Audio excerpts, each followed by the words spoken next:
রাজ্য বাজেটের মধ্যেই সিভিক ভলেন্টিয়ার্স, ভিলেজ পুলিশ এবং আরও অন্যান্য অস্থায়ী চুক্তিভিত্তিক কর্মীদের বেতন বৃদ্ধির কথা এবং আরও রাজ্য সরকারের যে প্রকল্প আছে লক্ষ্মী ভাণ্ডারের যে ভাতার বাড়ার কথা না বললেও সরাসরি কিন্তু কার্যকারী ওগুলারও হবে।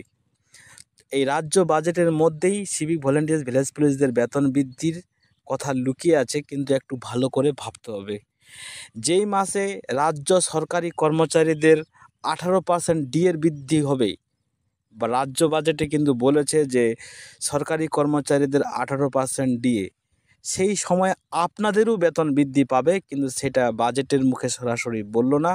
তো কীভাবে বাড়বে সেই বিষয়টাই আজকে আপনাদের এই কন্টেন্টে জানাবো। তো আপনারা ভিডিওটা স্কিপ না করে ধৈর্য ধরে ভিডিওটা শুনে থাকেন, তাহলে আপনারা বুঝতে পারবেন যে আপনার বেতনটা কবে বেড়ে যাবে। তো যাই হোক, তো চলুন, আপনারা দেখছেন আপনাদের প্রিয় চ্যানেল নীলকণ্ঠ 2, সঙ্গে রয়েছে আমি বিনয়। তো আমি এর আগের একটা ভিডিওতে বলছিলাম যে আমি সিভিক ভলেন্টিয়ার্সের বেতন বৃদ্ধির কথা কিন্তু একটু কম আভাস পাচ্ছি। এখানে লক্ষ্মী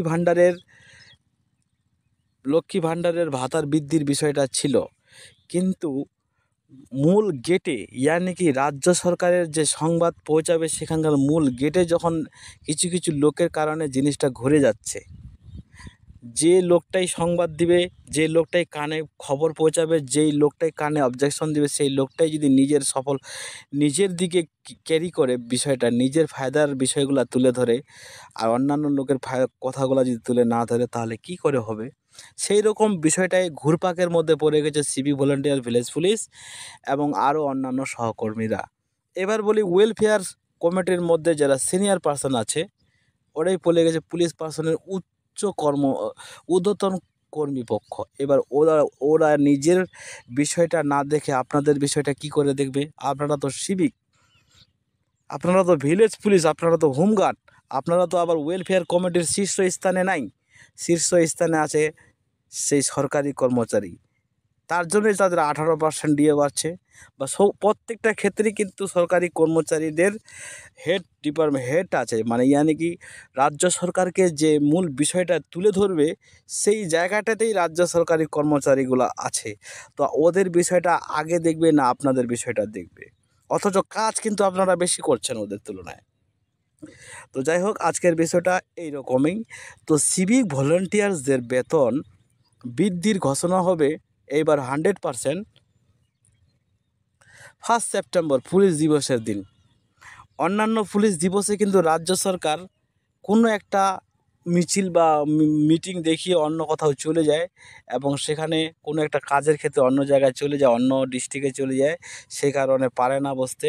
এবার কিন্তু বসবে পুলিশ দিবসে এবং সরাসরি সাংবাদিকের সামনে বলবে।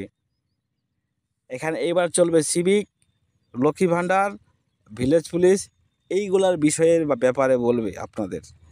তো যাই হোক,